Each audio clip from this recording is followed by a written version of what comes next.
Olá, meus queridos amigos de Borda da Mata. Sou Edmundo, você me conhece, fui prefeito por 8 anos em nossa cidade. Venho aqui agora para revelar o nosso apoio incondicional à candidatura de Afonso e Celinho. Eu tive a honra e a alegria de ter sido o prefeito mais votado na história de Borda da Mata, nas 2 eleições que participei. E isso faz com que a gente tenha a responsabilidade e a obrigação de votar em pessoas como Afonso e Celinho. São pessoas que jamais, assim como eu, compraram um único voto. E eu digo isso porque o único momento em nossas vidas que somos todos iguais, o único momento é na hora do voto. Todos em frente a uma urna valem apenas um. O seu voto é igual a qualquer outro voto. Isso faz com que nós devamos ter a responsabilidade na hora que chegamos em frente a uma urna. Na frente da urna, nós vamos escolher quem vai dirigir as nossas vidas, as vidas de nossas crianças, de nossos idosos, de toda a nossa cidade. Valorize seu voto. Ele vale muito, ele vale o seu futuro. Eu gostaria de colocar algumas verdades na pauta. Bom, na campanha, devido a essa grande baixaria que existe na campanha, se fala muito em processos, em ficha limpa, em ações, né? Inclusive estão falando do Celinho. E quando você digita, por exemplo, no escavador no Google, aparece lá centenas de processos que não correspondem à verdade. Por exemplo, eu entrei no escavador para digitar o nome do Celinho e apareceu lá 60, 30, sei lá. Isso não corresponde à verdade. Você tem que entrar no Tribunal de Justiça, no site do Tribunal de Justiça. Quando eu digitei, por exemplo, o nome do vice do André, o Paulo César, aparece 167, se eu não me engano. Isso não corresponde à verdade, tá? Essas coisas não devem ser usadas. Para que você tenha a real noção da verdade, é importante você entrar no TJMG. Quando eu entro no TJMG do Celinho aqui, eu encontro 2 ações. Uma do Celinho contra a TIM, empresa de telefonia, e a outra que já não foi recebida pela doutora juíza. Então, quer dizer, o Celinho é ficha limpa completa, tá?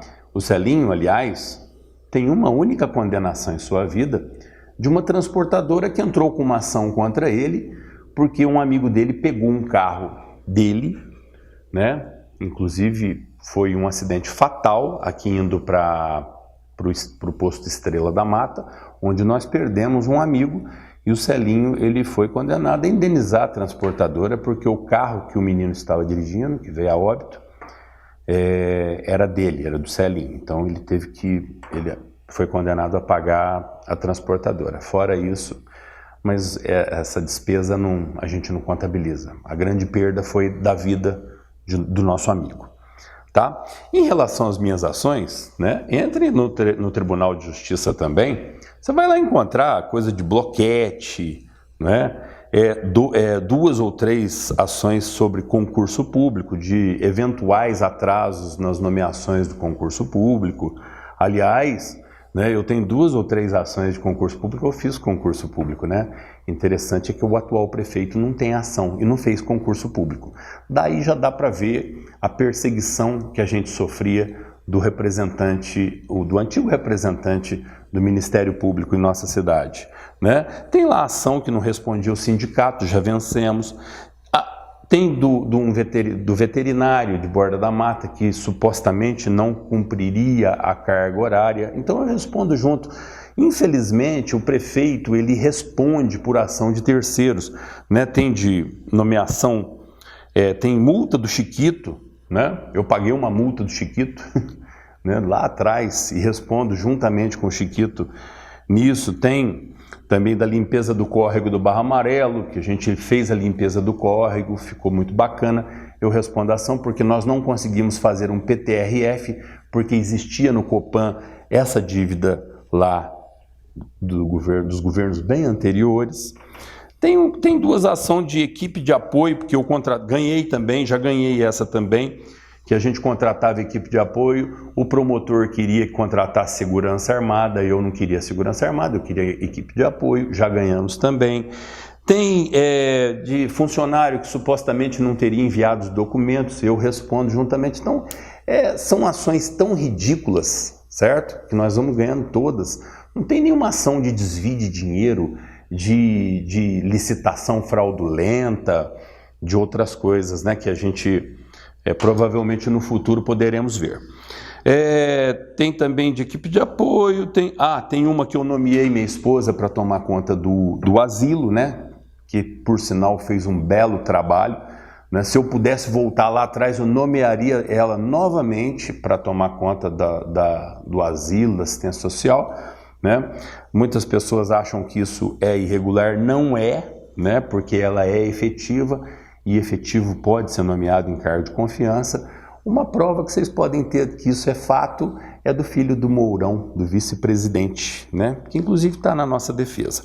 Então essas ações existem de fato, mas nada relacionado à corrupção. E outra coisa, né? Eu vi um médico falando aí, não vou citar o nome dele para não dar ibope para ele, falando de ficha limpa, né? Todos nós temos ficha limpa, tá? Inclusive o Celinho tem ficha limpa. Se ele não fosse ficha limpa, ele não poderia candidatar, tá joia? Então umas mentiras que se propagam, né? E que acabam confundindo as pessoas. Então estou falando isso aqui das minhas ações, são todas ganhas.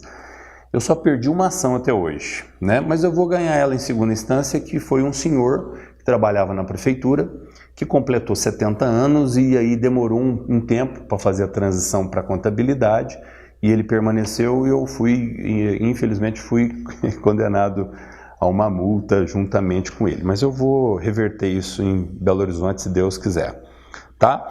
Então isso é em respeito às pessoas que gostam da gente, que a gente explica isso, porque muito se fala, né, de ações e as pessoas podem achar que são ações por corrupção, por peculato, por, não sei lá, lavagem de dinheiro, sei lá o que, não é nada disso, são ações extremamente bobas, tá bom? Inclusive estou ganhando todas. Vamos lá. Então, em suma, é uma perseguição que existe ao Celinho, tá? Quem quiser entrar no TJMG vai ver lá que o Celinho tem duas ações, uma dele contra a TIM e a outra já está lá, a juíza já indeferiu o pedido do Ministério Público, para acabar com essa bobagem, né, sobre o Celinho, tá joia? Eu queria também falar a respeito de uma coisa que o prefeito atual falou por muito tempo, da queda de arrecadação, né? Aliás, vou lançar um desafio à contabilidade dele, ao pessoal dele, para que mostre para nós essa queda de arrecadação. Porque quando eu entro no Tribunal de Contas do Estado, eu vejo que em 2016, que foi meu último ano, a Borda da Mata arrecadou 36 milhões. Em 2017, primeiro ano do André, arrecadou os mesmos 36 milhões. Tá? Então manteve-se estável. Em 2018, 37 milhões, subiu 1 milhão. Em 2019, foi o último ano, o ano passado, 44 milhões. E a estimativa para esse ano de 2020 é de 46 milhões, ou seja, o último ano do André, a arrecadação vai ser 10 milhões a mais do que no meu último ano, tá? Então, tá tudo aqui, tá no Tribunal de Contas, só entrar no site do TCE, todo mundo tem acesso a isso, isso é uma coisa aberta a toda a população. Ok? Vamos lá, vamos falar também de dívida, né? Porque eles não falam abertamente sobre isso, mas em reuniões, por exemplo, numa reunião que o atual prefeito teve com os pastores, falou que pegou a prefeitura toda endividada. Eu estou com um relatório consolidado do município aqui, tá? E eu vou ler para vocês, no dia 31 de dezembro, eu deixei saldo em conta de R$ 4.100.733,50. 4.100.000. Sendo que desses 4.100.000, 2.790.000 seriam para pagar a folha de pagamento e as despesas que já estavam empenhadas. Ou seja, nisso aí ainda sobrava, vai lá, 1.300.000, né? No mínimo, tá? Todas as despesas pagas. Nós deixamos a prefeitura sem um centavo de dívida, porque o que estava empenhado tinha dinheiro em caixa. Tá aqui, tá? Desafio alguém a provar o contrário. Tudo bem? Então a arrecadação não teve queda nenhuma e não tinha dívida nenhuma. O que teve foi muita desculpa, né? E que teve muita desculpa também, xingando o governo do Pimentel, aliás, é uma extrema inabilidade política, porque quando eu era prefeito, eu era do PT, e eu fazia questão de ter um ótimo relacionamento com o governador Antônio Anastasia. Ele me telefonava, eu telefonava para ele, era uma relação pacífica, muito legal. E, inclusive, o prefeito atual não teve isso com o governo Pimentel, mas mesmo assim, o governo Pimentel liberou muita verba do BDMG, né? Foi asfalto, foi reforma disso, reforma de poliesportivo, tudo isso é recurso do Banco do Estado de Minas Gerais, que pertence ao governo do Estado, na época do Pimentel. Então, né, aliás, Afonso, você terá muita conta para pagar de empréstimo, tá? Já falei de BDMG, agora nós vamos falar um pouquinho também, né, de hospital, né, para acabar logo com essa celeuma, né, essa celeuma que foi criada com as mentiras do André na última campanha, que a minha gestão teria fechado o hospital. Tá aqui o relatório de inspeção, certo? Tá? Eu não vou publicar ele porque é muito feio e em respeito principalmente ao Lauro Neto e à família Megali, eu não vou publicar, mas quem quiser, tá à disposição, só pegar comigo, tá? Então, o que aconteceu? Esse relatório de inspeção é de 11 de outubro de 2013, tá? No dia 25 de outubro, logo após esse relatório, né, 25 de outubro, ou seja, 14 dias depois, certo? 2 meses e 14 dias depois, o hospital comunicou, né, o seu fechamento. E nós não tínhamos acesso a esse relatório. E nesse relatório, né, são 100 e tantas irregularidades que foram apresentadas. Cada uma pior do que a outra, né? Cada uma mais assombrosa que a outra. Remédios vencidos e instalações irregulares e etc. Mas eu não vou entrar em detalhes, né? Conforme combinado. Então, em 2013, 11 de outubro de 2013, foi feito esse relatório, né?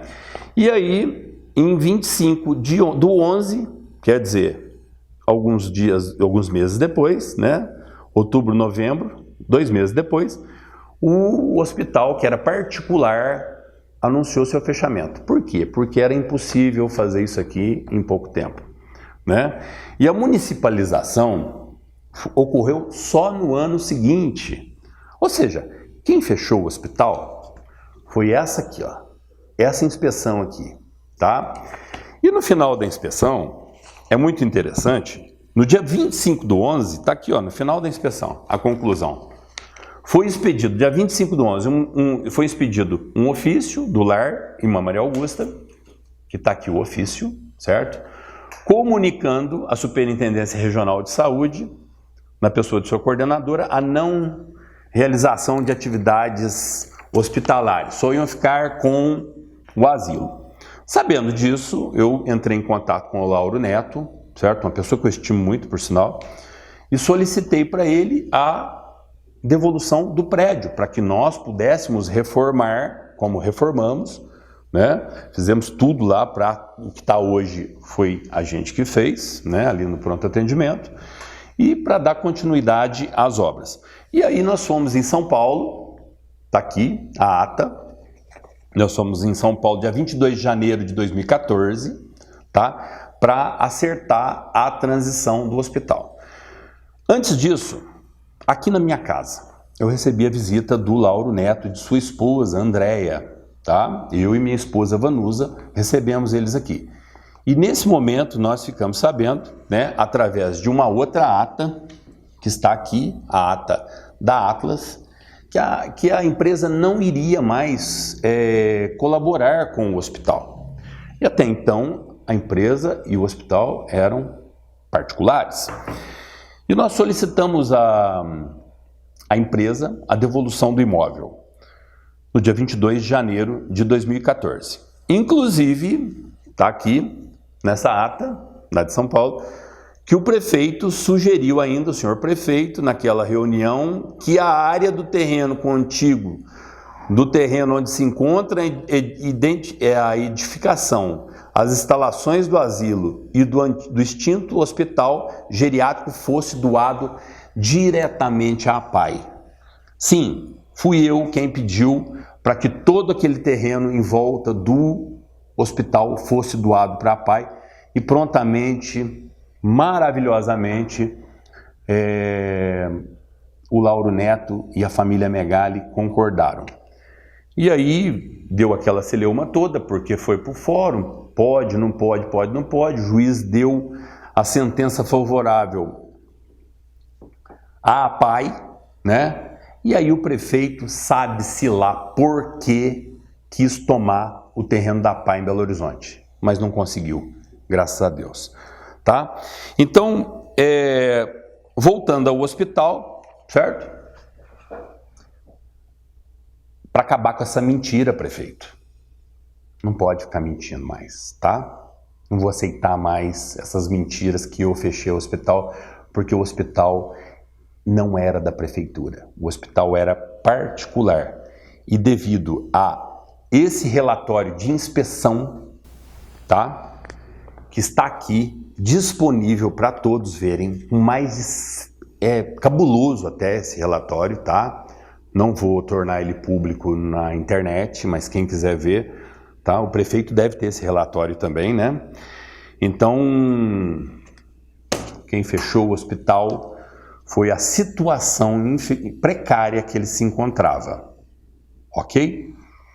Inclusive, André, prefeito André, e daqui uns dias ex-prefeito, eu gostaria de fazer um desafio para você agora aqui.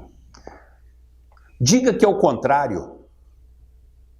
Diga que não existe esse relatório anterior à municipalização do hospital. Diga para a população que esse relatório não existe. É um desafio. Mostre esse relatório para a população, tá? E pare, mais uma vez, pare de mentir. Porque você não fala mais. Você coloca os outros para falarem por você.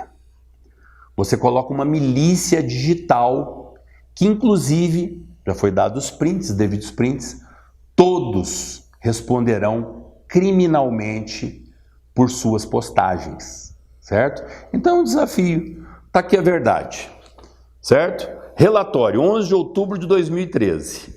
Comunicação de fechamento, 23 de 11 de 2013. E a municipalização somente em maio do ano seguinte. Ou seja, quem fechou o hospital foi a incapacidade de resolver esses problemas e o relatório de inspeção estadual da vigilância sanitária. Tá bom? Mostre isso aqui para a população. Para finalizar, eu gostaria de falar do Afonso e do Celinho. A escolha que o Afonso fez de seu vice não poderia ser melhor. O Celinho participou, modéstia à parte, de um dos maiores governos da história de Borda da Mata. E juntamente comigo, ele foi o responsável pela administração, pela Secretaria de Administração. Se nós calçamos mais de 100 ruas, se nós reformamos escolas, ampliamos escolas, se nós colocamos apostilas nas escolas, se nós reformamos postos de saúde, todos, se nós construímos postos de saúde, unidades básicas de saúde, se nós ampliamos o atendimento, se nós construímos pontes, se nós compramos equipamentos para as estradas rurais, se foi feita a reforma do hospital, se tudo que foi feito tem as mãos do Celinho. Mas eu gostaria de falar um pouquinho mais, que saiu das assinaturas do Celinho, que ele era o secretário de administração, dos 2 CMEIs. Tá? Aliás, fazer um agradecimento público ao deputado Odair Cunha. 2 CMEIs foram construídos, todos passaram pelas mãos do Celinho. Então o CMEI Ana Cabral e o CMEI do bairro São Francisco, eles têm a assinatura do Celinho. Então, quem mais tem competência para ser vice-prefeito, senão o Celinho? Eu acho que o Afonso, essa escolha do Afonso, vai fazer com que ele, no dia 1º de janeiro, adentre a Prefeitura Municipal com uma equipe espetacular. Com certeza, a maior equipe que essa cidade já viu. Gostaria de dizer também que eu não ia participar mais de eleições. Eu fui prefeito 8 anos. Mas quando o Celinho se candidatou com a sua competência, com a sua capacidade e com o carinho que a gente tem pelo Celinho, nós resolvemos apoiar a campanha do Afonso e do Celinho. Eu confesso que conhecia pouco o Afonso. E durante agora essa convivência que eu tive com o Afonso é um sujeito espetacular. É um sujeito que tem um coração maior do que ele. É uma pessoa que tem a principal qualidade de um prefeito, certo? Ele é humano. Ele quer fazer as coisas para as pessoas que mais precisam da prefeitura, que são as pessoas carentes. Ele vai ser um prefeito que você vai encontrar ele na prefeitura, não somente próximo às eleições. Ele vai ser um prefeito que vai estar lá e que as pessoas, desde o mais humilde até o dos mais ricos de Borda Mata, vai conseguir falar com o Afonso.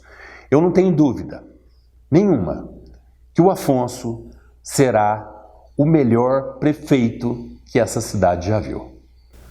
Vote 33. Afonso e Celinho. Até logo. Deixa a luz do sol brilhar no céu do seu olhar. Fé na vida, fé no homem, fé no que virá. Nós podemos tudo, nós podemos mais. Vamos lá fazer o que será.